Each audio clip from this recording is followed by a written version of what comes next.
I started playing this game the day it came out, and it took me all of August to finish it. I made sure to do everything possible before completing it, aside from farming levels for the various characters. But the reason it took so long was because of how frustrating this otherwise cute RPG was to play through. The idea of quality of life features and polish is one I've taken for granted with the games I play, and Cris Tales has made me appreciate them so much more. While the story and the different time mechanics were really cool, it's bogged down by slow-paced slogs through the story, and failing to utilize the systems it introduces, sometimes even getting abilities that never find a use. However, this isn't to say it's all bad, far from it. The story was nice, and had a solid amount of complexity. Longer stories are better with complex ideas, twists, and plots, because it allows the stretches of time to feel necessary. If a story is just some guy traveling across a city with no major events for a couple hours, you'd probably drop it. But if it deals with their inner conflicts, people they know in the city, maybe some crisis that looms over the story, then the story justifies its length. Cris Tales does that aspect pretty well. The game follows Cris Bell, who, after awakening her time powers, sets off to save her home from the Time Empress. Party members join along the way.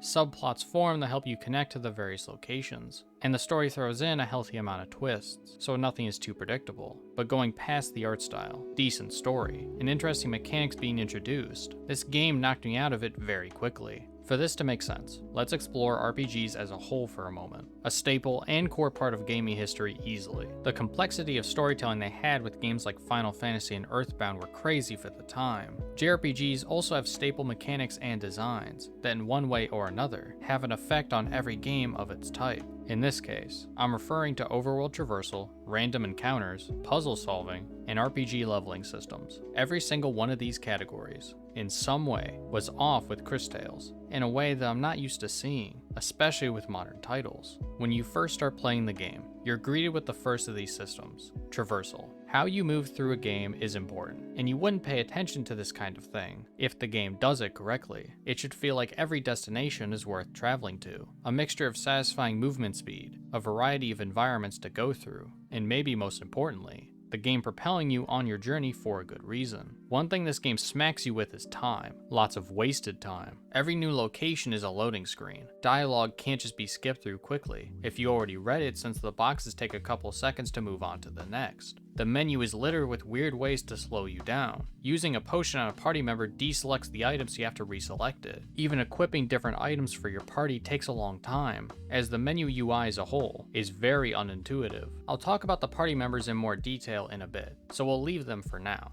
One of your worst time wasters is your frog companion Matthias, and using him to travel through time. He follows you around in the overworld, but he doesn't keep up with you. So if you go too fast, somehow by walking at one static speed, you have to stand still until he slowly hops over to you. Then when jumping forward or backwards in time, the animations take even longer than usual. And when you control Matthias, he moves at a fourth of your normal speed. And all of this doesn't even include your own walking speed, and then traversing between two locations. Movement speed is left static, without any ability to run or anything else to speed you up, which normally wouldn't be an issue. But for how large some of the distances you need to travel are, just walking is not fast enough. Even smaller maps feel too big, making the act of exploring not enjoyable, especially when you factor in random encounters. Then there is going from city to city. Every time you're going across large distances, you use the larger overhead map to move around, but not everything can be walked to. There are large bodies of water between the various cities, so instead you need to load into an entirely different location to ask a statue to walk you across, when this could have just been a one button and done situation. And this request isn't even unreasonable, when those loading screens are shown to be useless when you get the ability to fly around the entire map with ease. The game actively made going around more difficult, which I can't understand why. Everything just takes too long because of bloated animations and unnecessary loading screens.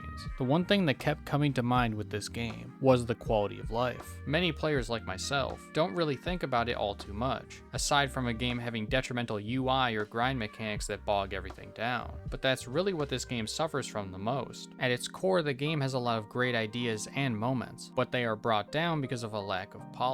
But unfortunately, this game has some more fundamental problems as well, though they are nowhere near as bad as some of those other issues. So let's talk about the party, combat, and random encounter systems. Some would say at least one of these is always at the core of every JRPG. Getting these aspects right is part of what helps the player go through your game. If a book has an amazing story, but is bogged down by unnecessary lines of dialogue, or poorly written scenes, then what does it matter? To be able to experience some of the best parts of a JRPG story relies on how the player interacts with the progression and challenge systems. If the gameplay is dull, then it will constantly detract from the storytelling when it shows up. But if it's amazing, it will complement the tone, themes, and hard-hitting moments, as if your actions were integral. Combat moves the story forward, with every swing of your sword, heal of your potion, or cooling off your robot man. Let's start with the party members. You don't need a lot of them for the gameplay to feel varied or interesting, but for the ones you do have, they need to bring unique gameplay and roles to the experience, so the player can actually choose how they want to play,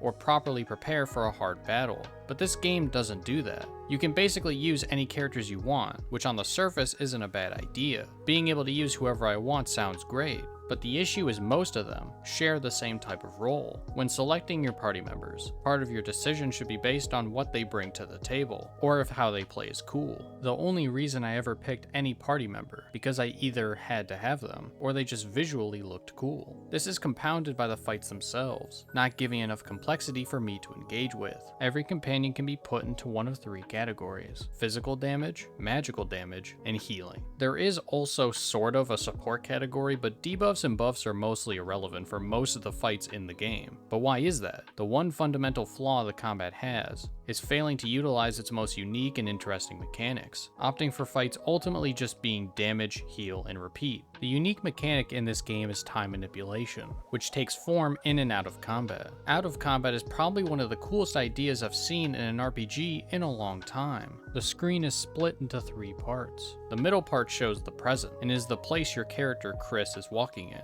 Every building, character, and environment is shown as it currently is. To the right is the future. Everything is seen as a possible outcome for the current present. In the present you may see a sick child, but in the future, you may see their mother alone, wallowing in grief from losing them. The left side shows the past, how people and the world used to be. This side is mostly used to help frame the progression of the world. Evil characters are seen when they are more innocent, or sometimes the world is completely different. In Nevatalira, for example, many of the people in town are sad about the passing of one of the residents. But when you look at the past, you can see how that person has impacted their lives. Sometimes it's as their teacher, or others as their parental figure. My favorite implementation of this mechanic was in St. Clarity, with the street musician Bernard. In the past and present, you see that he is struggling financially, but is still trying to chase his dreams. But when you look into the future, you see he won't make it, falling into a life of crime. But if you choose to give a lot of marbles, the game's currency, his future changes. Instead, he is able to make his dream come true. This game has a lot of these magical moments littered throughout. The best part of this game for me was making choices and doing what I could to impact the future of various side characters. This isn't to say the side quests themselves were all that spectacular, but let's get back to combat first. The way this game fails to utilize its mechanics is shown best in combat itself. A large chunk of the game's opening sections act as a pseudo-tutorial for the game's systems. Just like in the overworld, you are able to manipulate the left and right sides of the battlefield by either sending enemies on the left to and from the past, or sending those on the right to or back from the future. This can make certain enemies older or younger, affecting their stats, abilities, or even line up special combos.